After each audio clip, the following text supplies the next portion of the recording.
Number 3 पर है Russian Sukhoi Su-57। यह एक 5th generation stealth multi role fighter jet है जिसे यूनाइटेड एयरक्राफ्ट कॉरपोरेशन के द्वारा बनाया गया है और इसका डिजाइन सुखोई के द्वारा किया गया है। इसका फर्स्ट फ्लाइट 2010 में हुआ था और 2020 में इसे रशियन एरोस्पेस फोर्स में शामिल कर दिया गया था। यह फाइटर जेट एयर कॉम्बैट के साथ साथ एयर टू सरफेस अटैक और सी अटैक में सक्षम है।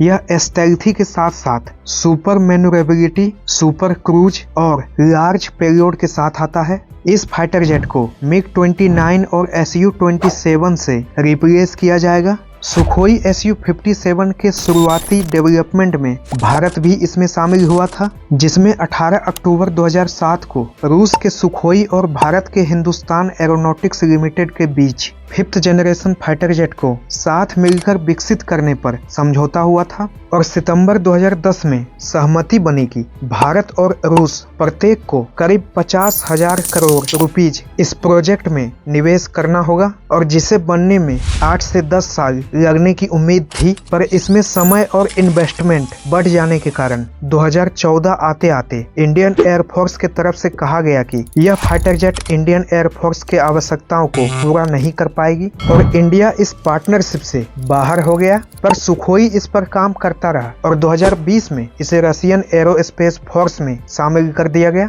Su-57 की कीमत की बात करें तो इसकी एक यूनिट की कीमत करीब 300 से 400 करोड़ रुपीज के बीच है। इसे रूस यूक्रेन युद्ध में भी उपयोग किया जा रहा है। इसकी स्पेसिफिकेशन की बात करें तो Sukhoi Su-57 2 Saturn AL-41 turbofan engine के साथ आता है जो करीब 142 किलोन्यूटन थ्रस्ट पावर उत्पन्न करता है। इसकी मैक्सिमम स्पीड मैक 2 यानी कि 2135 किलोमीटर पर आवर की है। इसकी मैक्सिमम रेंज 4500 किलोमीटर है और इसका कॉम्बैट रेंज 1250 किलोमीटर तक है। ये मैक्सिमम 66,000 फीट की ऊंचाई तक उड़ान भर सकता है। इसमें एक 30 mm GSH-30 auto cannon gun लगा है। इस फाइटर जेट में 12 हार्ड पॉइंट है जिसमें 6 अंदर की ओर और 6 बाहर की ओर है, जो 7500 kg के हथियार ले जाने में सक्षम है, जिसमें एयर टू एयर मिसाइल में beyond visual range, short range और हाइपरसोनिक मिसाइल लगाए जा सकते हैं और एयर टू सरफेस मिसाइल में